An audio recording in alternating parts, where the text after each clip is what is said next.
La Biblia presenta el infierno como un lugar real que muchos tendrán que enfrentar después de la muerte física. El infierno no es una metáfora, el infierno no es un cuadro simbólico de nuestros sufrimientos presentes. El infierno no es, como dijo en cierta ocasión un teólogo liberal, una experiencia interna provocada por la negativa de una persona a abrirse al amor.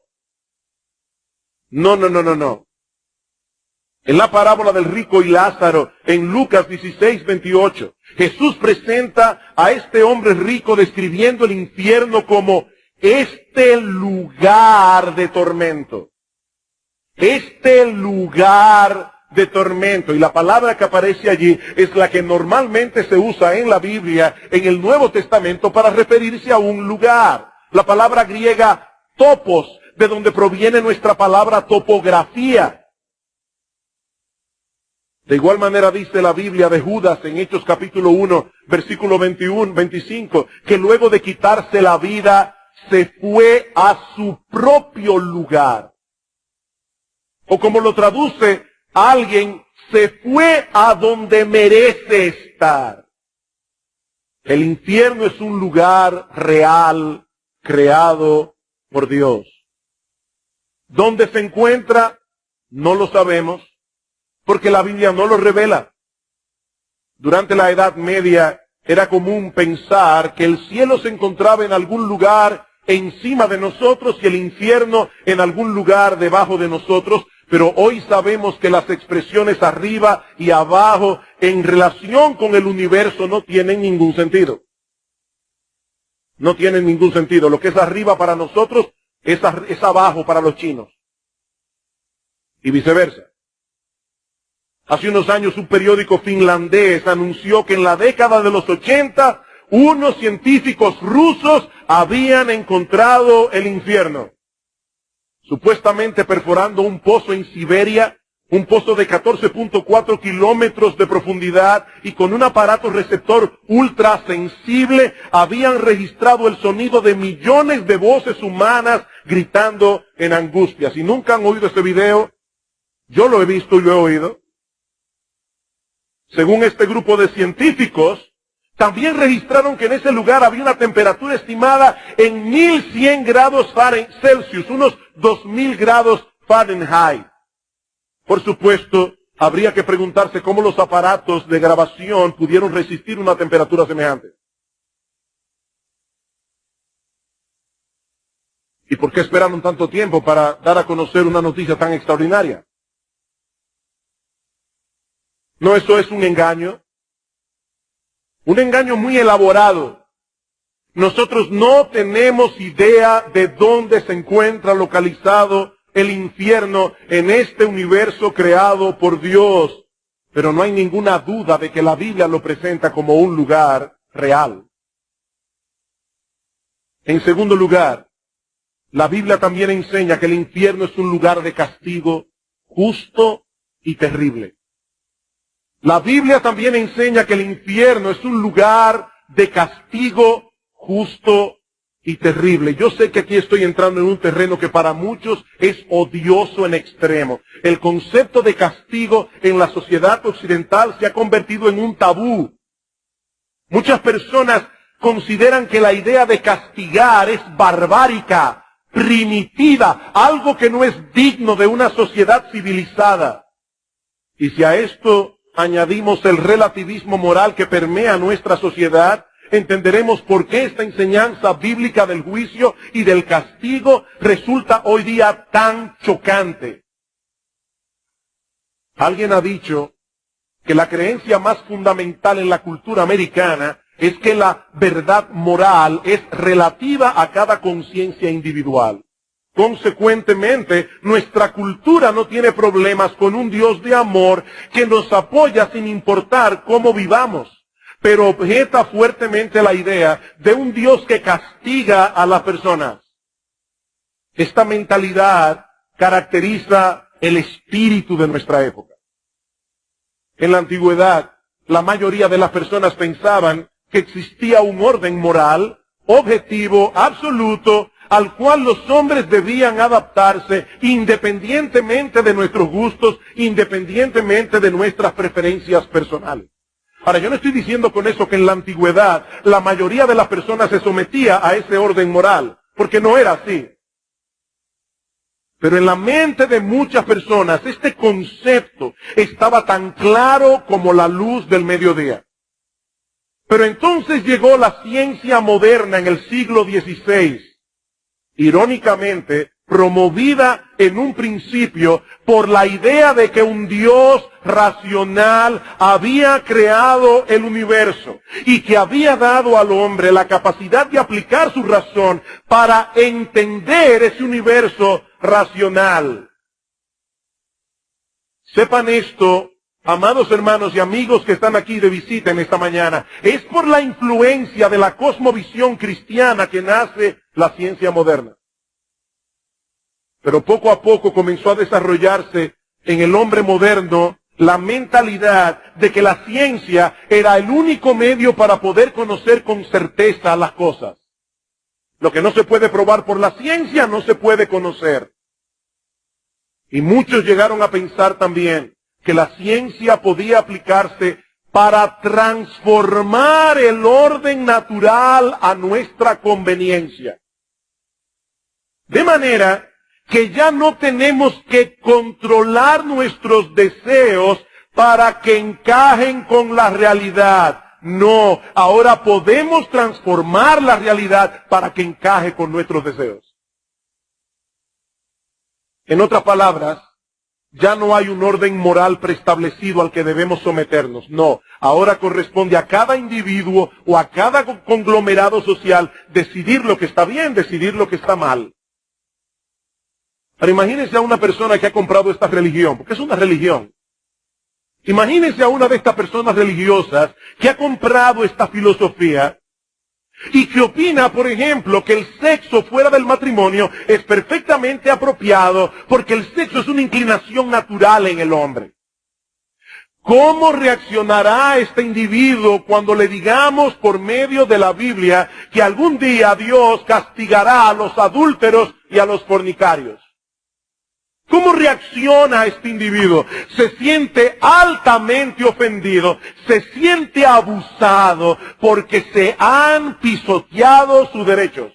Dios no tiene derecho a juzgarme. Pero la Biblia enseña sin lugar a dudas que el mismo Dios que estableció una ley moral que debe regir a todos los hombres por igual, estableció castigo para aquellos que violen su ley. Como sabe cualquier cuerpo judicial, una ley sin sanciones son palabras al viento. Una ley sin sanciones son palabras al viento y Dios no habla por hablar.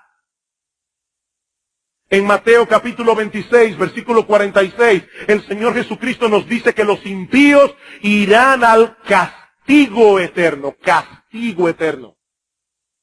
Y en 2 Tesalónica capítulo 1, versículo 9, Pablo dice que los que no conocieron a Dios ni obedecieron el evangelio de nuestro Señor Jesucristo sufrirán pena de eterna perdición. Allí será el lloro y el crujir de dientes, dice el Señor. El infierno es un lugar de sufrimiento y miseria.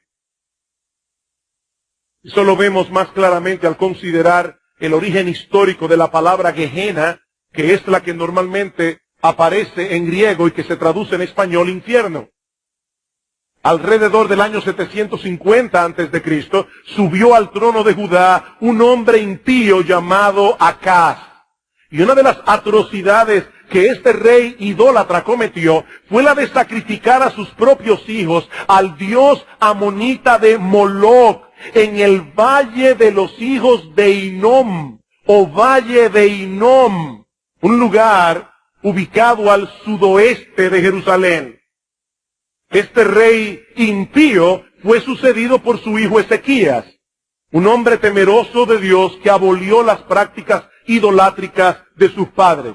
Pero a la muerte de Ezequías le siguió su hijo Manasés, tan impío y tan idólatra como su abuelo Acá. Este volvió a edificar los altares paganos en el valle de Hinnom, donde sacrificó también a algunos de sus hijos. Manasés fue sucedido por su hijo Amón, tan impío como el padre. Y este a su vez fue sucedido por Josías, uno de los reyes más piadosos que tuvo Israel en toda su historia. Josías destruyó los altares que sus ancestros habían edificado y destinó el valle de Hinnom para hacer un vertedero público donde iban a parar los desperdicios y toda la basura de Jerusalén.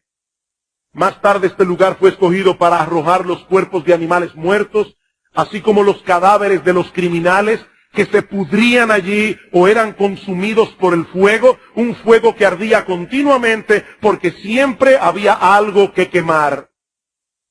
Un escritor señala que en ese lugar las llamas nunca dejaban de arder y los gusanos nunca dejaban de comer. Los hebreos le llamaban Geben Hinnom, o en su forma abreviada Ge Hinnom, la cual pasó al idioma griego como Gehenna. Gehenna. De modo que esta palabra comunica la idea de desgracia, deshonra, pecado, culpa, desolación, castigo.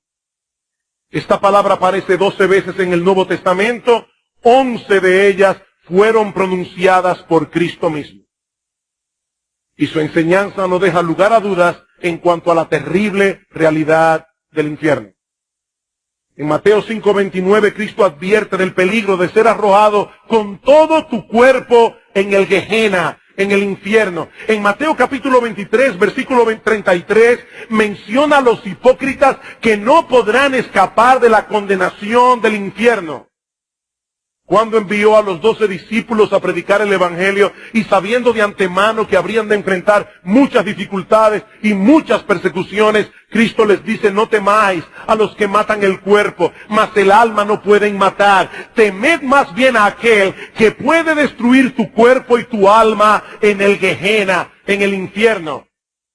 En otra ocasión se refirió al Gehenna como el lugar donde el gusano de ellos no muere y el fuego nunca se apaga. Y aunque algunas de estas descripciones son metafóricas, eso no suaviza la realidad del infierno, sino que la recrudece.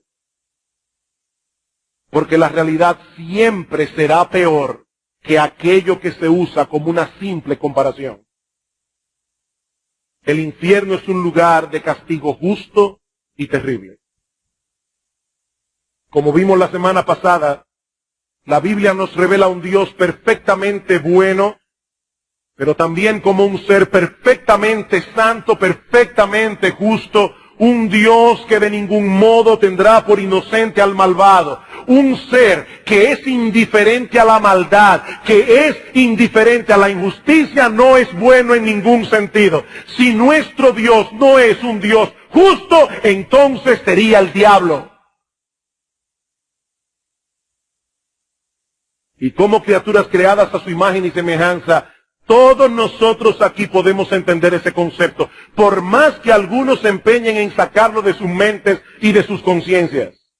Nosotros fuimos creados a la imagen de Dios y tenemos un sentido moral en nuestro corazón. Tenemos una conciencia que nos dice a voz en cuello que el mal debe ser castigado y lo justo debe ser recompensado. Ese es un principio elemental de justicia. Como yo decía hace un momento, las leyes sin sanciones son palabras al viento. Y cuando es Dios el que castiga, ese castigo será justo, absolutamente justo. El juicio de Dios, dice Pablo en Romanos 2, es según la verdad. Nadie recibirá un poco más de lo que merece, pero tampoco ni un poco menos. Es por eso que la Biblia enseña claramente que en el infierno no todos sufrirán el mismo grado de castigo. En el infierno habrá diferentes grados de castigo.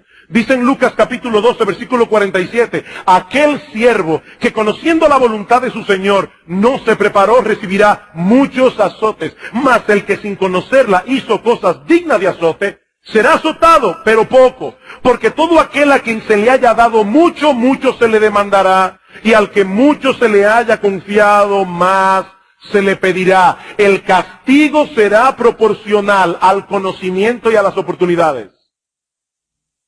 Es a la luz de esa realidad que Cristo pronunció un juicio tan severo contra las ciudades de Betsaida, de Corazín, de Capernaum.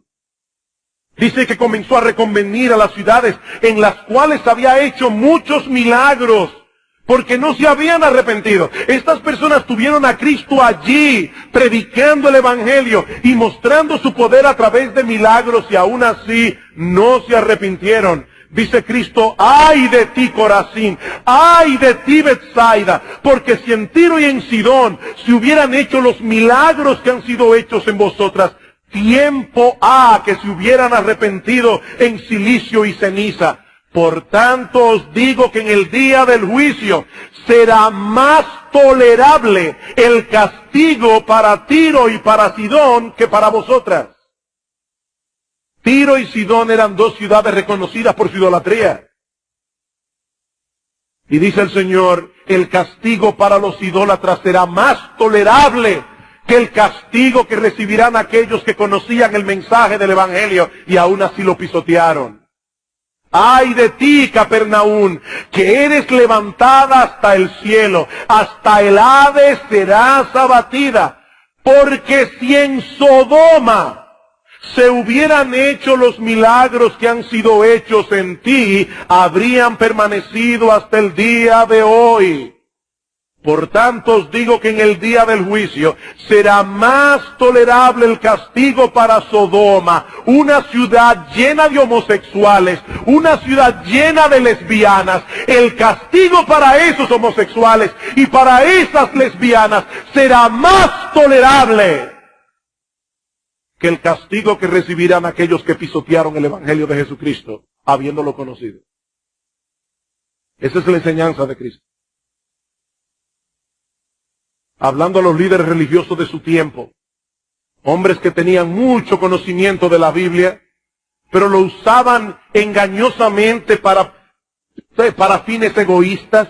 Y Cristo les dice, ay de vosotros, escribas y fariseos hipócritas, porque devoráis las casas de las viudas y como pretexto hacéis largas oraciones. Por esto recibiréis mayor condenación. Mayor condenación. Todos serán castigados. El infierno es horrible para todos, pero no todos lo serán en el mismo grado. Mayores privilegios traen mayor responsabilidad. Y ya me imagino a alguien pensando, pero pastor, si esto realmente es así, me hubiera convenido más nunca haber oído el Evangelio. No, mi amigo, ese es un razonamiento totalmente equivocado. Por un lado, como yo decía hace un momento, todos serán castigados, porque la ignorancia de aquellos que nunca han oído el Evangelio es una ignorancia relativa, no absoluta. Ese es el argumento de Pablo en Romanos capítulo 1, versículos 18 en adelante. Pablo dice que aún esos paganos que nunca tuvieron en sus manos una Biblia, tales paganos conocen a Dios. ¿Cómo lo conocen? Porque las cosas hechas por Él, su eterno poder y deidad, se hacen claramente visibles por medio de las cosas hechas, de modo que no tienen excusas. Dios es un artista que quiere ser conocido y puso su firma de artista al pie de su obra. Por donde quiera que mires, verás un testimonio de la gloria de Dios. No es una ignorancia relativa, por eso no son inocentes, son culpables. Alguien se preguntaba qué va a pasar con los pobres inocentes de África que nunca han oído el Evangelio. Y R.C. Sproul responde muy sabiamente, los pobres inocentes de África no serán condenados porque Dios no castiga a los inocentes. Ahora la pregunta es, si hay algún inocente en África. Pablo dice que no. Todo hombre sabe que Dios existe. Claro que psicológicamente muchas personas se convencen de lo contrario. Pero Pablo dice, habiendo conocido a Dios, no le glorificaron como a Dios. ¿Saben qué pasa, mis amados hermanos y amigos que están aquí en esta mañana? Nadie puede vivir como si Dios no existiera. Eso es imposible. Cada vez que una persona grita airada, esto no es justo, sin saberlo, está reconociendo que existe un estándar de justicia al que todo el mundo debería someterse. Si no, esa expresión no tiene sentido. Pero ¿cómo puede existir un estándar de justicia al que todo el mundo debiera someterse sin un legislador que haya dado tal ley? No es una ignorancia relativa. Por eso serán azotados, metafóricamente hablando. Pero por otra parte, la predicación del Evangelio es el medio por excelencia que Dios usa para salvar a los pecadores. Pablo dice en Romanos capítulo 1, versículo 16, que el Evangelio es poder de Dios para salvación. Y más adelante dice que la fe viene por el oír y el oír por la palabra de Dios. Dios ha escogido la predicación del Evangelio como el medio por excelencia para salvar a los pecadores. Por eso el castigo será más severo contra aquellos que rechazaron ese medio de gracia habiéndose expuesto a él, porque la oportunidad de escuchar el Evangelio es en realidad un enorme privilegio. Nosotros no sabemos en qué sentido algunos recibirán mayor condenación. Y no tiene sentido ponerse a especular más allá de lo que la Biblia revela. Pero yo creo que nosotros podemos suponer con bastante grado de certeza que una de las cosas que agravarán el castigo de muchos en el infierno será su memoria. El recuerdo de todas las oportunidades que despreciaron. El recuerdo de tantas predicaciones, el recuerdo de tantos devocionales familiares, el recuerdo de tantas oraciones paternas, aún con lágrimas, eso agravará sin duda el remordimiento de millares y millares de los condenados en el infierno. ¡Oh, si hubiese hecho caso! ¡Oh, si hubiese venido a Cristo en arrepentimiento y fe, cuando todavía podía hacerlo! Pero el día llegará cuando toda oportunidad se perderá para siempre. Y eso nos lleva a nuestro próximo encabezado. Y es que el infierno es un lugar de castigo eterno. El infierno es un lugar de castigo eterno. Y aunque yo no voy a repetir todo lo que dijimos en el sermón anterior acerca de la justicia de Dios al castigar eternamente los pecados que se cometen en el tiempo, solo quiero recordar dos cosas. Primero, que los crímenes que no se castigan, que los crímenes no se castigan tomando en cuenta el tiempo que lleva a cometerlos. Como yo decía la vez anterior, ni siquiera la justicia humana actúa de esa manera. Un segundo es suficiente para apretar el gatillo y cometer asesinato. Un segundo. 10 años puede llevarle a un individuo tramar un engaño para robarle todo lo que el otro tiene. Pero el crimen cometido en un segundo se va a castigar más severamente que aquel que lo cometió durante 10 años.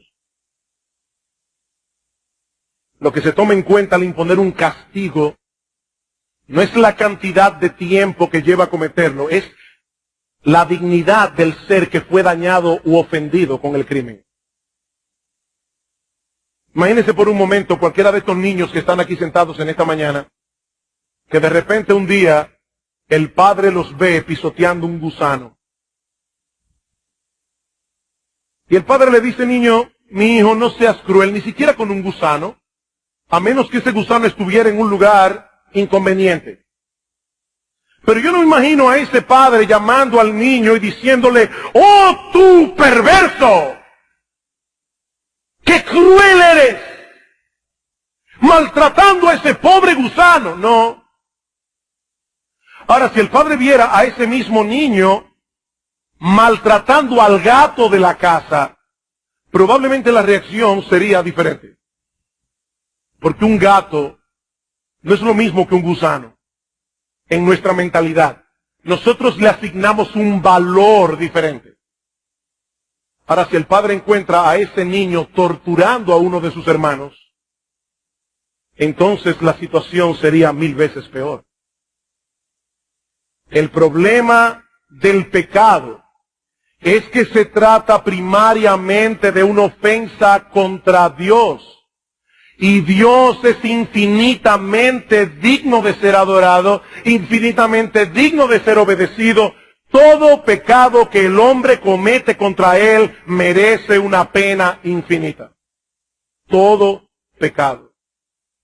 Pero por el otro lado tenemos que tomar en cuenta que cuando los pecadores vayan al infierno, seguirán dañados en sus corazones, ahora sin el freno de la gracia común de Dios, y seguirán pecando y blasfemando y aborreciendo a Dios con toda su alma por los siglos de los siglos. Y por lo tanto mereciendo condenación por los siglos de los siglos. Mi amigo, no te engañes. Si hay algo que la Biblia enseña con toda claridad, es que el castigo del infierno es eterno. Cuando dice Cristo en Marcos capítulo 9, versículo 46, que en ese lugar el gusano de ellos no muere y el fuego nunca se apaga, es obvio que se está refiriendo a un castigo que nunca termina y a un castigo que se sufre de manera consciente. Nosotros no sabemos a qué se refiere Cristo cuando habla del gusano. Porque evidentemente no se está refiriendo a gusanos reales. Es una metáfora. Por eso dice el gusano de ellos. Y muchos teólogos entienden que se refiere a la conciencia. Esa conciencia corroyendo al pecador por los siglos de los siglos. En el texto de Mateo 25:46, que ya hemos citado varias veces, Cristo dice que tanto los impíos como los justos arribarán a un destino eterno. Tanto el uno como el otro. Los primeros a un destino de condenación y castigo. Los segundos a un destino de vida y de bienaventuranza. Pero tan eterno es un destino como el otro.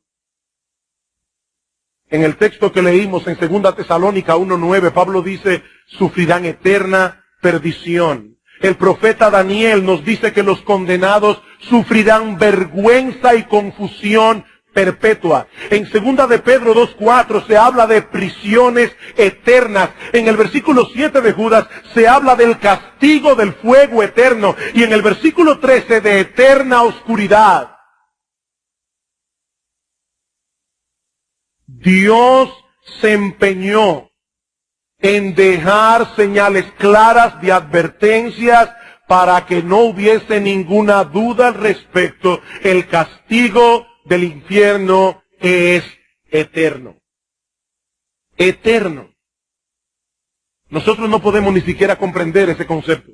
Eternidad. Y yo le pedí al Señor en esta semana, Señor, por favor, usa el mensaje de tu palabra para clavar esa palabra en el corazón de los inconversos aquí. Eternidad, eternidad, eternidad, por los siglos de los siglos. Hablando de los condenados en Apocalipsis capítulo 14, versículo 11, dice que el humo de su tormento sube por los siglos de los siglos. La misma expresión que se usa para hablar de Dios en Apocalipsis 4:9. Dice que Dios es el que vive por los siglos de los siglos, de manera que el tormento del infierno es tan eterno como Dios mismo. Sí, yo sé que algunas sectas pseudocristianas enseñan que los pecadores serán destruidos en un instante cuando sean arrojados al infierno. Y algunos dicen que lo que sube por los siglos de los siglos es el humo. No, ese texto dice algo más.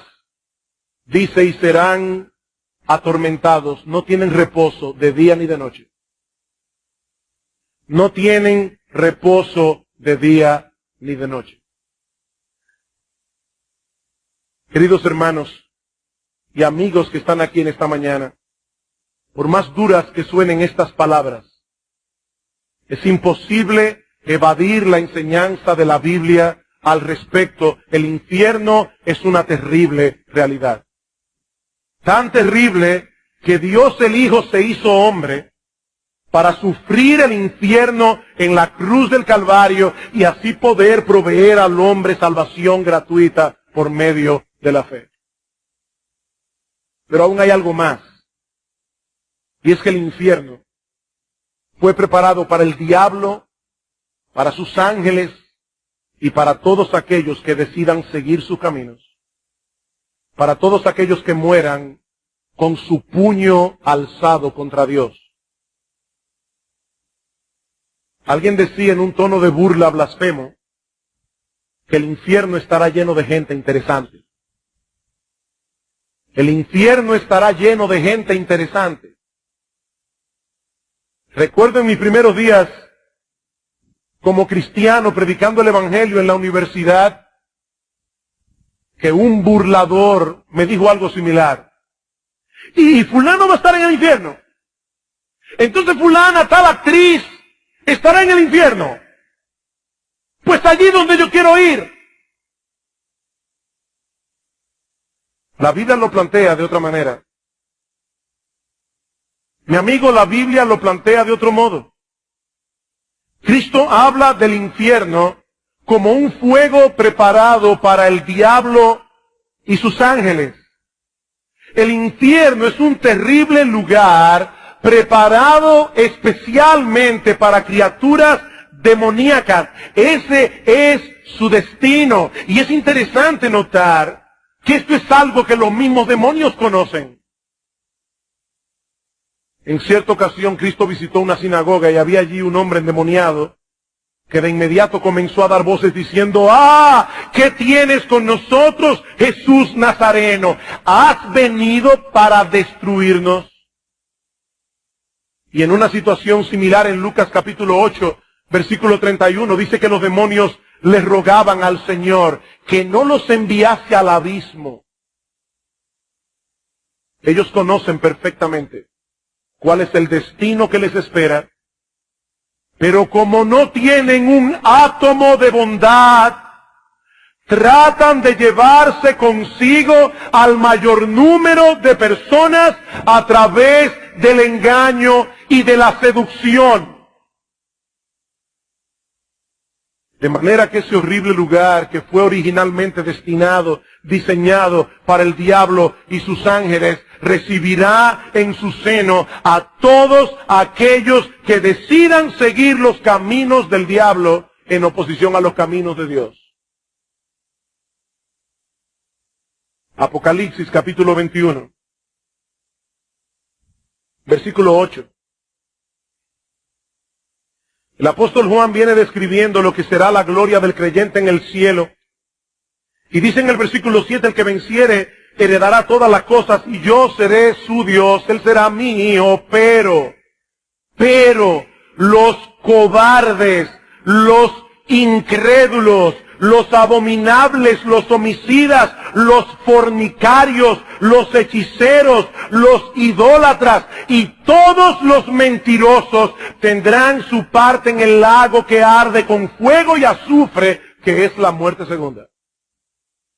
He ahí las personas interesantes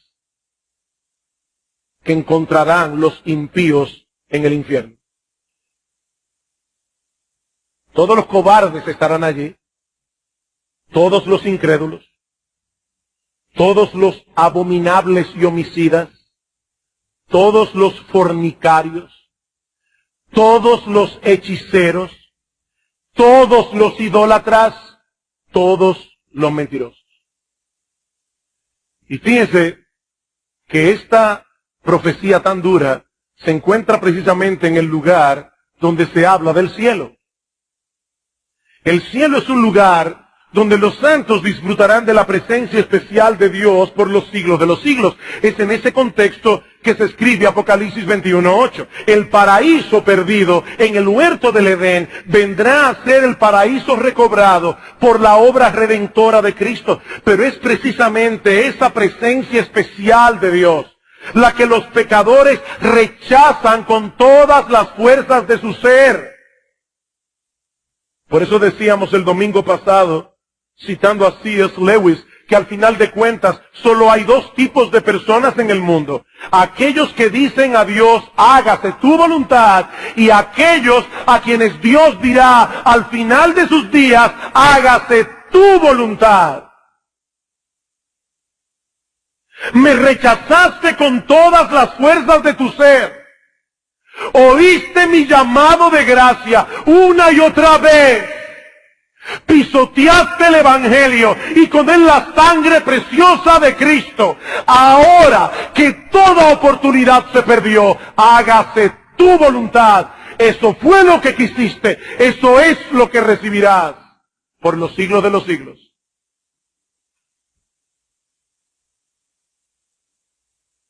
Y por favor no piensen que el infierno solo está lleno de criminales, de alcohólicos, de drogadictos, de fornicarios, de adúlteros, porque no es verdad. En el infierno habrá también mucha gente decente y moralista, que por estar confiando en sus propias obras, por estar confiando en su propia justicia, también desecharon el Evangelio de gracia de nuestro Señor Jesucristo. ¿Recuerdan la palabra del apóstol Pablo en 2 Tesalonicenses capítulo 2, versículo 8? Pablo dice allí que los que no obedecieron a Dios, no conocieron a Dios, ni obedecen el Evangelio de nuestro Señor Jesucristo, sufrirán pena de eterna perdición. ¿Cuál fue el pecado allí? No recibir por fe el Evangelio de gracia. Por eso Cristo le dice a Nicodemo, un hombre decente, un hombre moralista, Nicodemo, el que no naciere de nuevo, no puede ver el reino de Dios.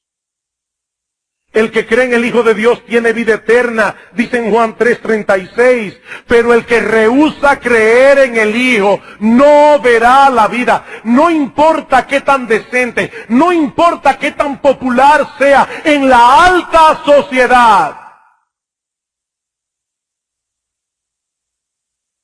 Cristo dice, el que oye mi palabra y cree al que me envió tiene vida eterna. Y no vendrá a condenación, mas ha pasado de muerte a vida. ¿Quiénes?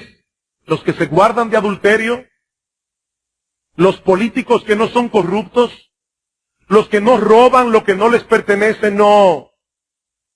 Los que escuchan mi palabra y creen al que me envió. He ahí, en una forma bien resumida, algunas de las enseñanzas más importantes de la Biblia acerca del infierno.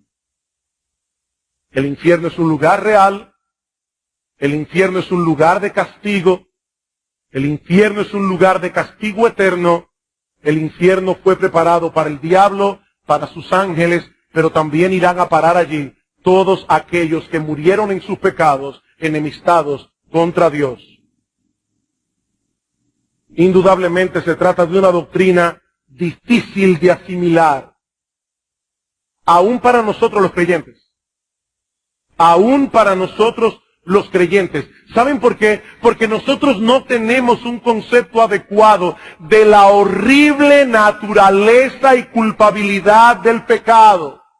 Y mucho menos tenemos una idea, ni siquiera aproximada, de la magnificencia de la gloria de Dios. Como dice el teólogo Charles Hodge, somos jueces incompetentes para juzgar la penalidad que el pecado merece.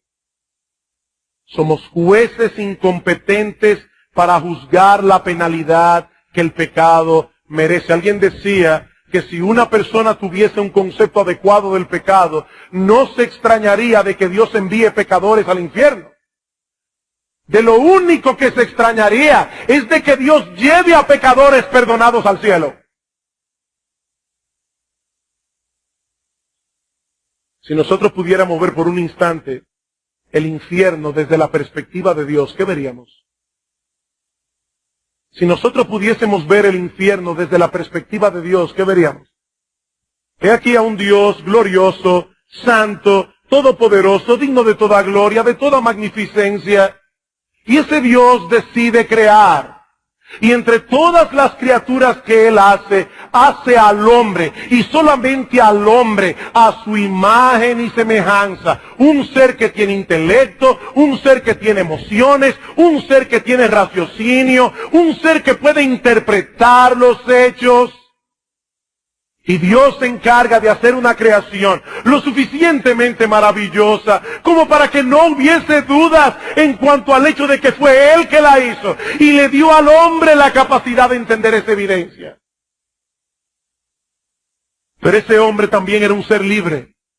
Porque Dios hizo a un ser capaz de amar. Y un ser que no fuera libre. Un ser que no tiene opción. Es una máquina, no es una persona.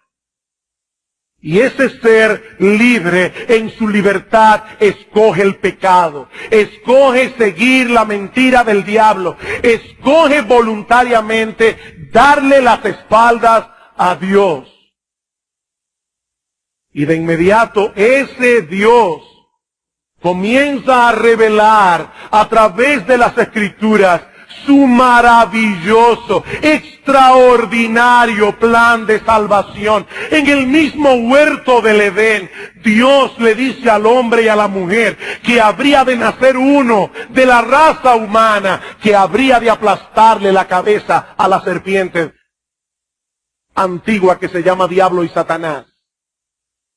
Y ese Dios comienza a enviar profeta tras profeta, tras profeta, tras profeta. Finalmente la Biblia queda escrita, un libro perfecto de principio a fin, sin errores de ningún tipo. Y finalmente ese Dios envía a su propio Hijo, el Dios encarnado, la segunda persona de la Trinidad, para que sufra en la cruz el infierno que sus criaturas rebeldes merecen.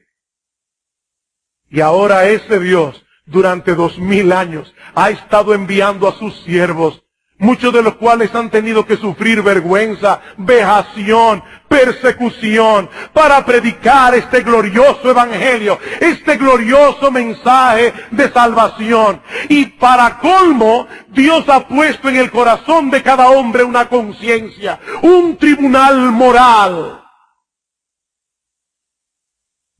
Y aún así, algunas personas se mantienen hasta el final de sus vidas, como dice Pablo, deteniendo con injusticia la verdad.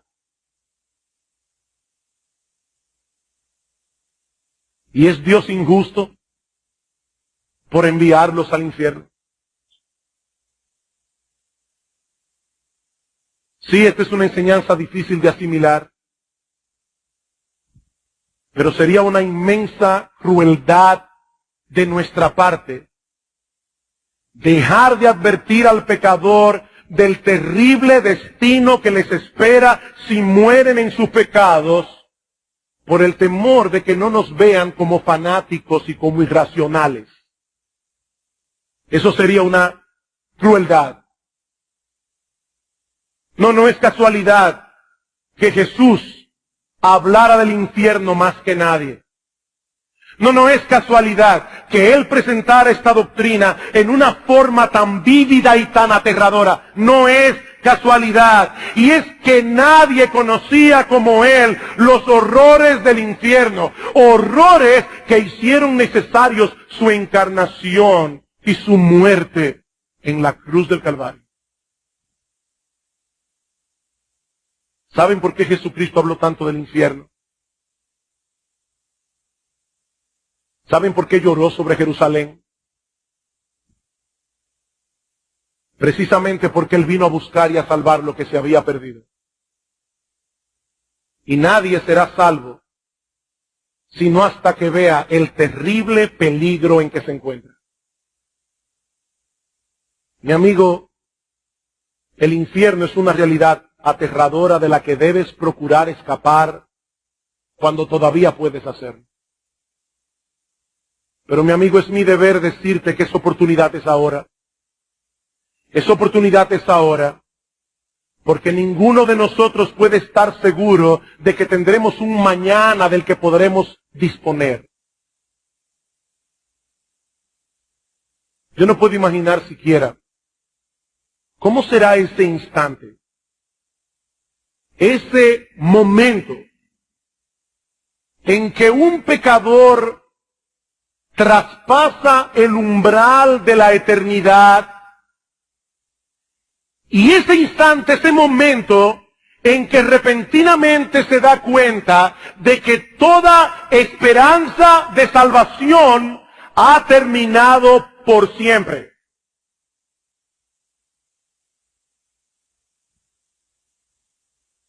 ¡Qué terrible! ¡Qué terrible! Pero mi amigo, ese no tiene que ser el final de tu historia. Porque la puerta de salvación sigue abierta para ti. Dios te está dando una oportunidad. Él te trajo a este lugar. Él quería que tú escucharas este mensaje. Ah, pastor, pero ¿qué si yo no soy uno de los elegidos? Recientemente el pastor Salvador Gómez predicó acerca de eso. No, mi amigo, la Biblia no enseña en ningún lugar que los pecadores deben averiguar primero si son elegidos para venir a Cristo en arrepentimiento y fe. Más bien la Biblia proclama que todo el que venga será recibido. Todo el que venga será recibido. Todo el que venga con la disposición de confiar en Cristo y solamente en Cristo para la salvación de su alma. Todo el que a mí viene, yo no lo echo fuera. Más aún, mi amigo, la Biblia dice que la gracia de Dios está disponible para ayudarte en este momento a hacer lo que por ti mismo tú no puedes hacer. La gracia de Dios es una gran salvación. Mi amigo, tal vez en el fondo de tu corazón tú tienes miedo de conocer a Dios. Sí, hay personas que tienen un miedo psicológico al hecho de que Dios exista y tratan de imaginar que eso no es así. Pero mi amigo, yo te recuerdo una vez más que tu imaginación no puede fabricar una realidad distinta de la que hay. Leí en estos días, por una razón particular, estaba leyendo la vida de la poetisa norteamericana Emily Dickinson. Me dio tanta pena, tanta tristeza. Nadie sabe finalmente en qué condición murió esta mujer. Pero ella fue criada en un hogar cristiano. Ella conocía la palabra de Dios. Y todavía más aún, ella sabía que la palabra de Dios era verdad. Pero hasta el fin de sus días no quiso reconciliarse con Dios porque no quería cederle la autoridad de su vida. Y muchos de los poemas de Emily Dickinson revelan esta lucha. Yo sé que es verdad, pero no quiero creer. ¿Sabes una cosa, mi amigo? Si esa es la condición de tu corazón, Dios tiene abundante gracia para cambiártelo, pero pídeselo a Él. Pídeselo a Él. Un hombre vino en cierta ocasión al Señor Jesucristo y Cristo le dice, tú crees, porque al que cree todo lo es posible. Y este hombre rápidamente dice, sí Señor, yo creo. Después lo pensó mejor y le dice, Señor, ayuda a mi incredulidad. Ayuda a mi incredulidad. ¿Le tienes tanto miedo al hecho de que esto sea verdad que no te atreves a pedirle a Dios que te lo muestre? ¿Es tal tu terror? Mi amigo, pídele a Dios que te transforme. Pero no existe ningún mecanismo para evadir la muerte. Está establecido para los hombres que mueran una sola vez, dice en Hebreos capítulo 9, versículo 27, con la agravante de que ninguno de nosotros tenemos la menor idea de cuándo ni cómo será. Hace casi 400 años, el predicador puritano Thomas Brooks señaló que llevamos en nuestros cuerpos la materia de 1 millar de muertes y podríamos morir de 1 millar de maneras distintas cada hora que pasa. El mismo número de sentidos, de miembros y aún de poros que hay en el cuerpo es el número de ventanas que hay por las que puede penetrar la muerte. Y a pesar de los extraordinarios avances que ha tenido la ciencia médica desde entonces, en el día de hoy, estas palabras son tan esencialmente ciertas como lo fue en la época de los puritanos. Cada segundo mueren 3 personas, 180 cada minuto, casi 1,100 cada hora, alrededor de 260,000 cada día, unas 95 millones cada año, sin discriminación de sexo, de raza, edad o posición social. Esta es una cita que nadie ha pedido, pero es una cita que nadie puede cancelar. Como dice el autor de Eclesiastés, no hay hombre que tenga potestad sobre el día de la muerte. Tan pronto una persona nace, inicia un proceso que terminará en la tumba, tarde o temprano. Podemos tratar de evadir el tema, pero no podremos evadir el hecho. El cineasta norteamericano Woody Allen dijo en cierta ocasión, no es que yo le tenga miedo a la muerte, sencillamente no quiero estar ahí cuando suceda. Pero lo cierto es que el día que le toque morir, él estará ahí. Él estará ahí y tendrá que enfrentarse con ese enemigo cara a cara, sabiendo de antemano que no podrá vencerlo de ningún modo, y eso no tiene nada de gracioso. En un tono más realista, la periodista y novelista inglesa Margarita Lasky, una mujer que profesaba ser atea, cuando le preguntaron en un programa de la BBC cuáles eran las cuestiones más importantes a las que debía enfrentarse todo ser humano, ella respondió que estamos solos, que somos culpables y que vamos a morir. Que estamos solos, que somos culpables y que vamos a morir. Parece una perspectiva muy sombría de la vida, pero es una realidad a la que toda persona sensata tendrá que enfrentarse alguna vez. ¿Es la muerte el punto final de la existencia humana? ¿O se trata más bien de un cambio de ruta de lo temporal a lo eterno? Todos nosotros sabemos que el cuerpo se corrompe en la tumba cuando cesa la vida. Pero ¿qué sucede con esa parte espiritual donde radica lo que somos como persona? Eso que la Biblia le llama el alma humana. Este es un asunto en el que no podemos correr el riesgo de equivocarnos, porque una vez traspasemos el umbral de la temporalidad, ya no podremos hacer ninguna rectificación. Pero Dios no nos ha dejado en tinieblas con respecto a un asunto tan trascendental. Él se ha revelado al hombre a través de un libro que narra con toda precisión histórica el pasado, pero que al mismo tiempo ha profetizado acerca del futuro. Muchas de estas profecías se han cumplido ya con una precisión asombrosa y podemos estar completamente seguros de que las profecías que faltan se han de cumplir también con la misma precisión. Y muchas de ellas hacen referencia al destino de los hombres después de la muerte, incluyendo el destino de aquellos que mueren en su pecado.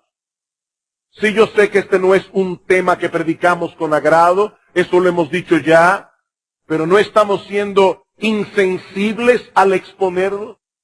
Más bien es una crueldad dejar de advertir a los hombres del horrible destino que les espera si mueren enemistados con Dios, sobre todo tomando en consideración que todavía tienen la oportunidad de cambiar de ruta.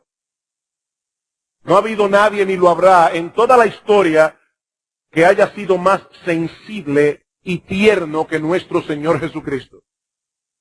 Sin embargo, en la Biblia nadie habló más que Él acerca del infierno, ni en un lenguaje más gráfico. Y lo que vamos a hacer en esta mañana es tomar las Escrituras para ver cuál será la condición de aquellos que mueran en sus pecados y sean arrojados al infierno. Y lo primero que la Biblia enseña al respecto es que tales personas permanecerán separados de Dios por los siglos de los siglos. Así como la Biblia describe el cielo como un lugar en el que los creyentes disfrutarán eternamente de la presencia de Dios, así también describe el infierno como una eterna separación de esa bendita presencia. En Mateo capítulo 25, versículo 41, Cristo dice a los impíos: apartaos de mí, malditos, al fuego eterno preparado para el diablo y sus ángeles. Todos aquellos que desearon de corazón mantener a Dios lo más alejado posible de sus vidas, al final recibirán para su propio mal lo que tanto anhelaron en esta vida. Pablo dice en 2 Tesalonicenses 1:9 que sufrirán pena de eterna perdición, excluidos de la presencia de Dios y de la gloria de su poder. Es por eso que la Biblia se refiere al infierno como un lugar de oscuridad. El infierno es un lugar de oscuridad porque Dios es luz. Y donde Dios no está, lo único que podemos esperar es tinieblas.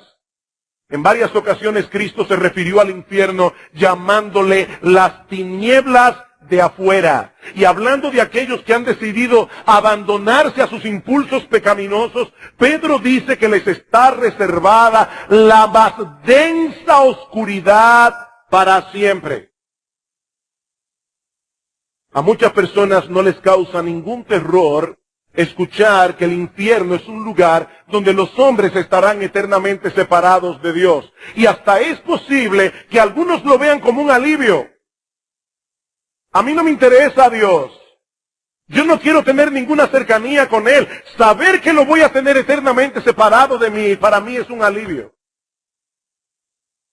Pero eso es porque no entienden que nadie vive en este mundo fuera de esa bendita influencia, que es lo único que hace vivible la vida del hombre en este mundo caído. En su discurso a los atenienses, Pablo les dice que Dios es quien da a todos vida y aliento y todas las cosas. Y más adelante, citando a un poeta ateniense, Pablo les dice que en Él nos movemos, vivimos y somos. ¿Saben qué significa eso? Que nadie puede permanecer vivo un solo segundo si no fuera por la obra preservadora de Dios, así como nadie podría experimentar ningún deleite en su vida a no ser por esa misma influencia. En otro discurso, esta vez en la ciudad de Listra, el apóstol Pablo les dice que Dios no se dejó a sí mismo sin testimonio, haciendo bien, dándonos lluvias del cielo y tiempos fructíferos, y ahora escuchen, llenando de sustento y alegría nuestros corazones. Y no olviden que Pablo está hablando aquí a una sociedad pagana, a una sociedad profundamente idolátrica. Y Pablo les dice que Dios llena sus corazones de alegría y de sustentos. Queridos hermanos y personas que nos visitan en esta mañana, la capacidad de disfrutar la vida es un don de Dios. La capacidad de disfrutar la vida es un don de Dios. Dice Santiago que toda cosa buena desciende de lo alto. El hecho de amar y ser amado es un don de Dios. El hecho de poder contar con buenos amigos es un don de Dios. El disfrute estético de un atardecer o de una obra de arte es un don de Dios. A veces voy en mi carro escuchando música, sobre todo la música de Johann Sebastian Bach, un hombre que compuso para la gloria de Dios. Y digo, Señor, gracias. Gracias por darme el privilegio de poder disfrutar esta música. Eso es un don de Dios. El placer de comer lo que nos gusta. La risa es un don de Dios.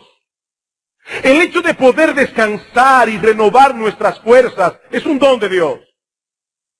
La capacidad que tenemos para llevar a cabo un proyecto que soñamos, de ver ese proyecto terminado, la satisfacción de haberlo hecho bien, Es un don de Dios. Yo creo que aún los creyentes seríamos más agradecidos si tomáramos eso en cuenta.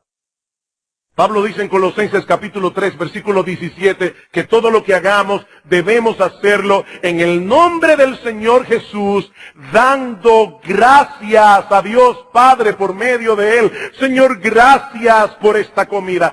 Señor, gracias por este descanso. Señor, gracias por el amor de mi esposa. Gracias por el amor a mis hijos. Gracias por el disfrute de un atardecer. Gracias, Señor, 1000 veces gracias. Pero en el infierno, nada de eso podrá ser disfrutado nunca más. Nunca más. Estar eternamente separado de Dios es perder para siempre la posibilidad de todo deleite, es perder para siempre la posibilidad de todo descanso, es perder para siempre la posibilidad de toda comunión placentera. El infierno es un lugar de ruina total y absoluta. Tu personalidad se deteriorará completamente en el infierno. Todos aquellos rasgos de carácter que son pecaminosos y que no se desarrollan plenamente por el freno de la gracia común de Dios, terminarán contaminándote por completo, haciendo de tu vida algo verdaderamente miserable.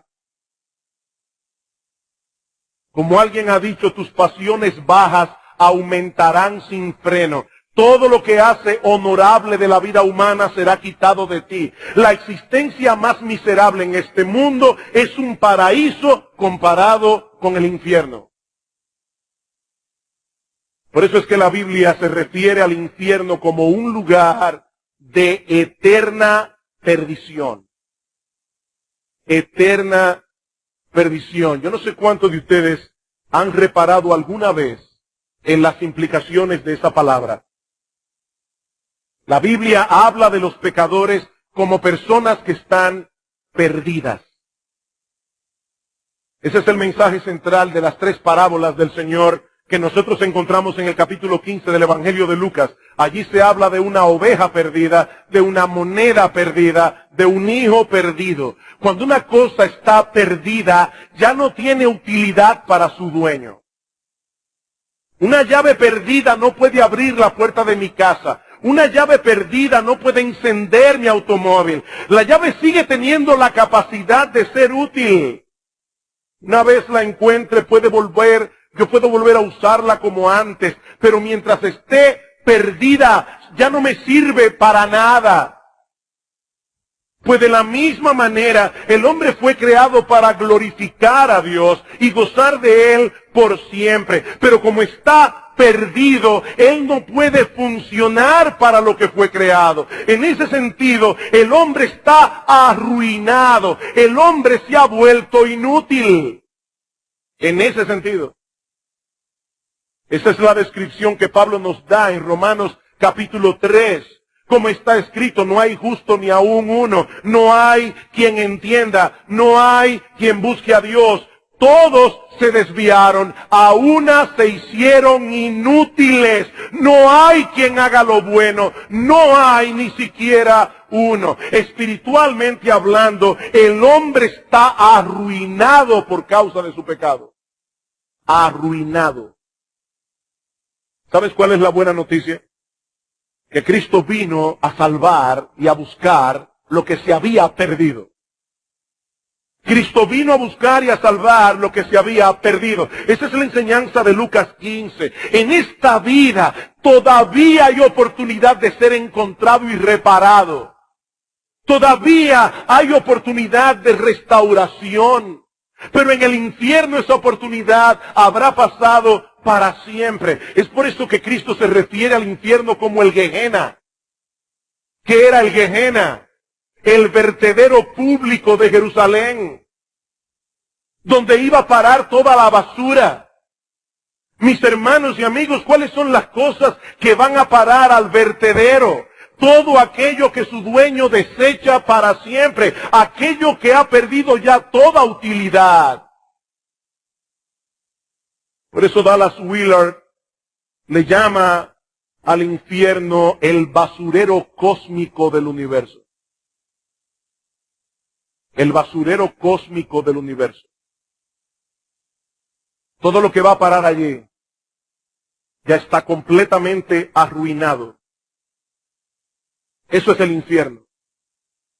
Un lugar de ruina total y absoluta. Por eso el poeta inglés John Donne decía: cuando todo esté acabado, el infierno de los infiernos, el tormento de los tormentos, es la eterna ausencia de Dios y la imposibilidad eterna de volver a su presencia. Ahora debo aclarar en este punto que cuando hablamos aquí de la separación de Dios, no estamos hablando de distancia, estamos hablando de relación. Porque nadie se va a librar de Dios, ni siquiera en el infierno.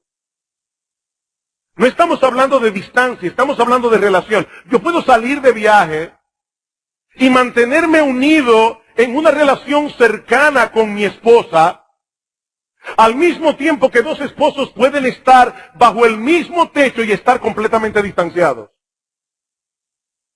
Nuestro Dios es omnipresente.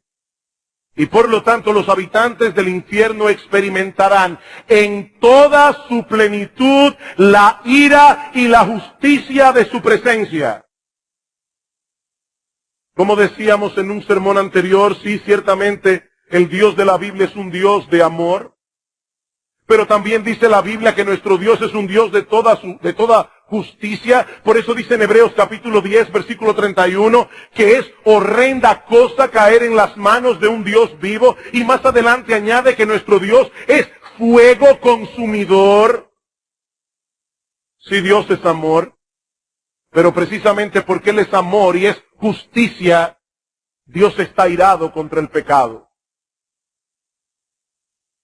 Su amor y su justicia, por decirlo de alguna manera, son el combustible del ardor de su ira. Una persona que realmente ama a los niños no puede ver con indiferencia que ese niño sea tratado con crueldad. La intensidad de nuestra ira es directamente proporcional a la intensidad de nuestro amor. Y tanto el amor como la justicia de Dios no tienen límites. Como dijo Jonathan Edwards, en la eternidad todos estarán en la presencia inmediata de Dios. Todos, para unos eso será el cielo, para otros eso será el infierno. Pero la Biblia no solo describe el infierno como un lugar donde estaremos eternamente separados de Dios y por lo tanto un lugar en el que no podremos experimentar ningún deleite, sino que la Biblia también habla del infierno en segundo lugar como un sitio en el que se padece un dolor agonizante. Un dolor agonizante. Una de las figuras que más se usa en las Escrituras para referirse al infierno es el fuego. Y esa figura comunica la idea de una intensa agonía. Cuando Juan el Bautista introduce la persona del Mesías, concluye su mensaje con esta advertencia. Y ya también el hacha está puesta a la raíz de los árboles. Por tanto, todo árbol que no da buen fruto es cortado y echado en el fuego. Yo a la verdad os bautizo en agua para arrepentimiento. Pero el que viene tras mí, cuyo calzado yo no soy digno de llevar, es más poderoso que yo. Él os bautizará en Espíritu Santo y fuego. Y no está hablando allí de una bendición. No, la bendición es ser bautizado en el Espíritu Santo cuando creemos en Cristo. Pero el que no es bautizado en el Espíritu Santo, dice Juan, será bautizado en fuego. Sigue diciendo él, su aventador está en su mano, limpiará su era, recogerá su trigo en el granero y quemará la paja en fuego que nunca se apagará. Y Cristo usa esta misma figura en algunas de sus parábolas como la del trigo y la cizaña. Dice en Mateo capítulo 13, versículo 40, de manera que como se arranca la cizaña y se quema en el fuego, así será el fin de este siglo. Enviará el Hijo del Hombre a sus ángeles y recogerán de su reino a todos los que sirven de tropiezo y a los que hacen iniquidad y los echarán en el horno de fuego. Allí será el lloro y el crujir de dientes. Algunas personas preguntan si el fuego del infierno es simbólico o literal. Tratando con este asunto, John Blanchard dice lo siguiente. Supongamos por un momento que es simbólico. Supongamos que es simbólico. ¿Rebajaría eso el carácter traumático del infierno? En el contexto general de la comunicación, dice él, aquello que se representa mediante un símbolo siempre es mayor que el propio símbolo. En otras palabras, una metáfora nunca sobrepasa la realidad objetiva que intenta comunicar. Esta noche, nosotros estaremos aquí celebrando la Cena del Señor y usaremos elementos simbólicos, el pan y el fruto de la vid, para hacer memoria del cuerpo partido en la cruz del Calvario, para hacer memoria de su sangre derramada. Pero la realidad que ese pan y ese fruto de la vid representan es 1000 veces más sublime. Pues de la misma manera, los símbolos que la Biblia usa para referirse al infierno apuntan hacia una realidad objetiva mucho peor. El infierno es un lugar en el que los hombres experimentarán una intensa agonía. El rico de la parábola en Lucas aparece en el Hades diciendo, estoy atormentado en esta llama. Es por eso que Cristo advierte, si tu mano o tu pie te es ocasión de caer, córtalo y échalo de ti. Mejor te es entrar en la vida cojo o manco, que teniendo 2 manos o 2 pies, ser echado en el infierno de fuego. Si tu ojo te es ocasión de caer, sácalo y échalo de ti. Mejor te es entrar con un solo ojo en la vida, que teniendo 2 ojos, ser echado en el infierno de fuego. ¿Está aconsejando Cristo aquí que nos cortemos literalmente la mano, los pies, o nos saquemos un ojo? Por supuesto que no. Lo que Él está proponiendo es una cirugía moral radical. Una cirugía moral radical. Apártate de todo aquello que pueda enredarte de tal manera en el pecado que termines perdiéndote por completo en el infierno. Ningún placer pecaminoso vale tanto la pena como para pagar un precio tan alto. Otra de las figuras que la Biblia usa para describir los tormentos del infierno es la del gusano. El gusano. Esta figura aparece por primera vez al final del libro del profeta Isaías. Dice, y saldrán y verán los cadáveres de los hombres que se rebelaron contra mí, porque su gusano nunca morirá, ni su fuego se apagará, y serán abominables a todo hombre. 800 años más tarde, el Señor Jesucristo se apropia de esta misma figura en Marcos capítulo 9, versículo 43. Y una vez más, la misma advertencia que vimos hace un momento. Si tu mano te fueres ocasión de caer, córtala. Mejor te es entrar en la vida manco que teniendo 2 manos ir al infierno, donde el gusano de ellos no muere y el fuego nunca se apaga. Ahora, ¿qué significa eso realmente? Bueno, puede ser que se trate de una figura que denota algo degradante, algo deshonroso, como ocurría con esos cadáveres de los muertos que eran dejados en batalla a la intemperie y eran comidos de gusano y luego eran quemados al fuego. Pero muchos comentaristas entienden que Cristo se está refiriendo aquí al tormento de la conciencia. el tormento de la conciencia. Tal vez es por eso que el Señor usa la expresión el gusano de ellos. No dice simplemente los gusanos, dice el gusano de ellos. Como algo que les es propio, como algo que los corroe internamente. ¿Qué es la conciencia? Bueno, la conciencia es un tribunal moral que Dios ha colocado en el alma de cada hombre y que pasa juicio sobre todas nuestras acciones. Y aunque su voz nos molesta en muchas ocasiones, en realidad es un aliado que Dios nos ha provisto para nuestro bien, como la sensibilidad que nosotros tenemos en el cuerpo. ¿Se imaginan ustedes lo que sucedería con una persona que pierde la sensibilidad hacia el fuego, por ejemplo? ¿Cómo pudiera tomar una olla hirviendo y hacerse daño porque no lo percibe? Bueno, eso mismo es la conciencia. La conciencia es la sensibilidad del alma. Y no son pocos los problemas que se ocasionan en el hombre cuando trata de una forma inadecuada con el sentimiento de culpa que produce la conciencia. Alguien decía que muchas personas llenan las consultas de los psiquiatras buscando ayuda, cuando en realidad no necesitan un psiquiatra. Lo que necesitan es arrepentimiento. No es un psiquiatra. Necesitan arrepentimiento.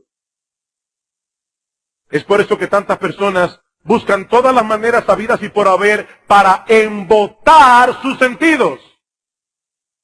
Y no tener que lidiar con ese malestar interno que produce una conciencia culpable, drogas, alcohol, exceso de entretenimiento. No quieren quedarse solos con su conciencia, porque ya han comenzado a experimentar un infierno en sus corazones. Otros simplemente se pasan la vida justificándose a sí mismos y echándoles la culpa a todo el mundo de las desgracias que han cosechado por sus propios pecados. Pero en el infierno ya no podrán evadir la voz de la conciencia nunca más. Nunca más. Ya no habrá ningún lugar donde esconderse, ninguna droga, ninguna diversión, ningún grupo de amigos, ninguna justificación deshonesta. No, la memoria será un tormento en el infierno. No solo la memoria de tus pecados, sino la memoria, el recuerdo de tantas oportunidades desperdiciadas. Por eso la Biblia nos advierte una y otra vez que allí será el lloro y el crujir de dientes. El lloro y el crujir de dientes. Así como podemos describir el cielo como un lugar en el que ya no habrá necesidad de botar ninguna lágrima de dolor, el infierno es un lugar donde los hombres experimentarán una intensa agonía y estarán llorando y crujiendo sus dientes por los siglos de los siglos. Y es interesante que la Biblia use esta última expresión, crujir de dientes, no solo para referirse a un profundo temor, sino también para referirse a una ira intensa. Una ira intensa, hablando de la reacción que provocó el discurso de Esteban ante los líderes religiosos de Israel. Dice en Hechos capítulo 7, versículo 54, que oyendo estas cosas se enfurecían en sus corazones y crujían los dientes contra él. El infierno será un lugar de espanto y terror, pero será también un lugar donde los pecadores experimentarán una ira incontenible y destructiva. Ira contra Dios. Ira contra su justicia, ira contra todos aquellos que fueron usados por el diablo como instrumentos para que terminaras allí tu existencia. Ira contra ti mismo por haber endurecido tu corazón a la misericordia y al perdón de Dios.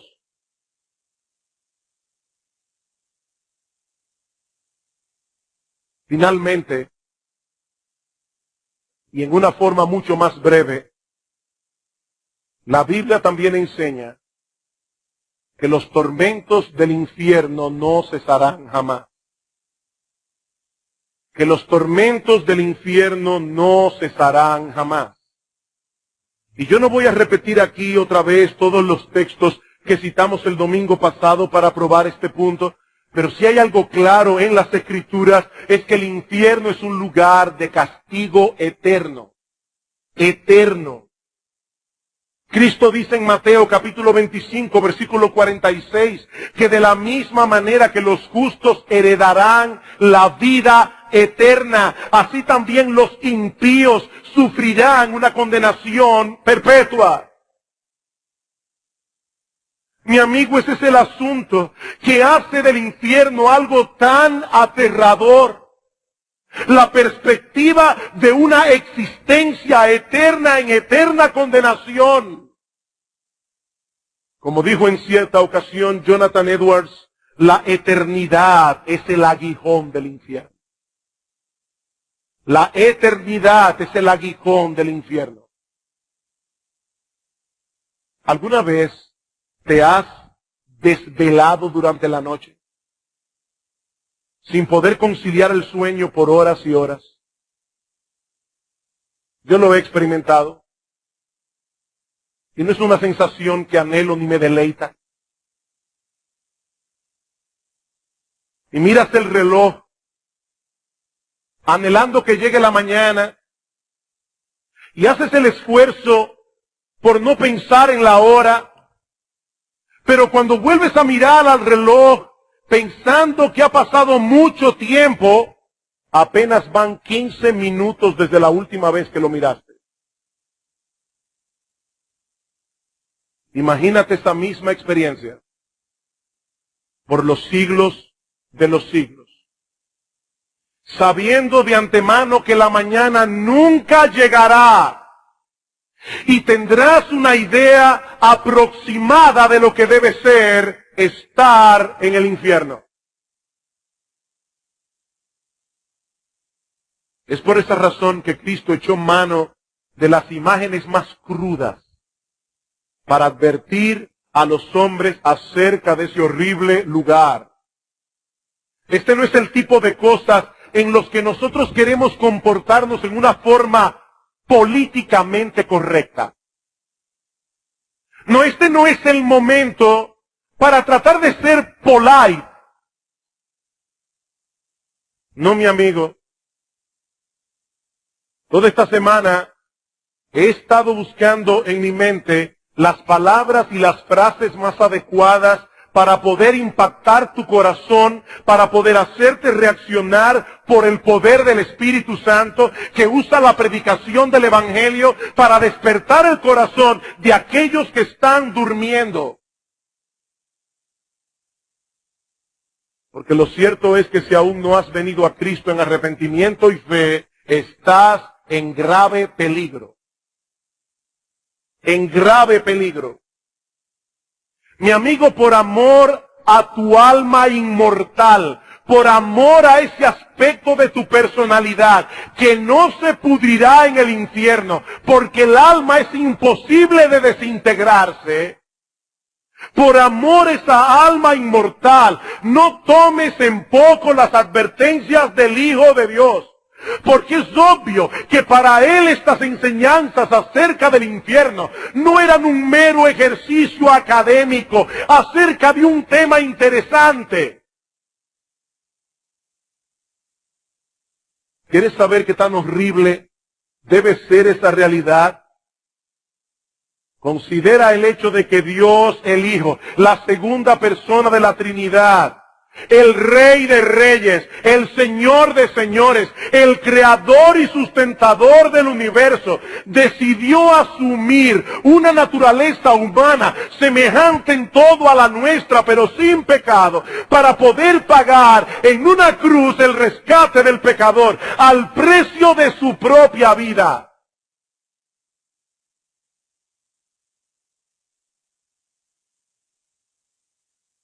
Déjame hacerte una pregunta. ¿Acaso te parece el infierno un castigo desproporcionado? ¿Tú crees que el infierno es un castigo desproporcionado?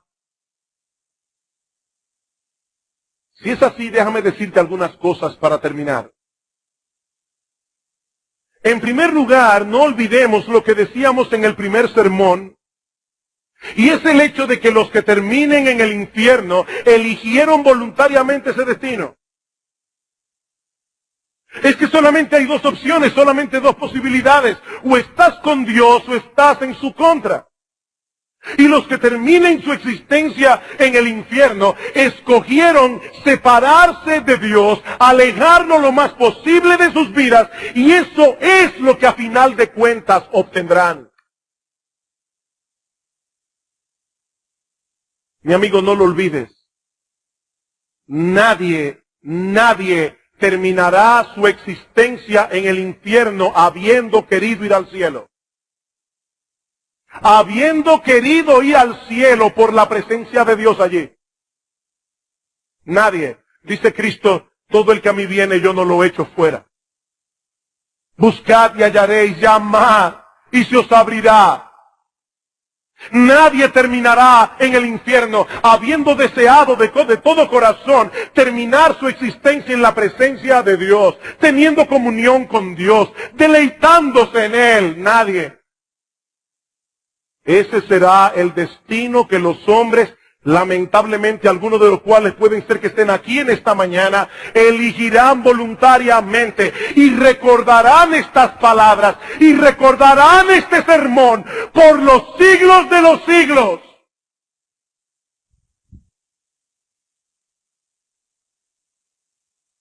Por otra parte, nosotros nacimos en el mundo de Dios.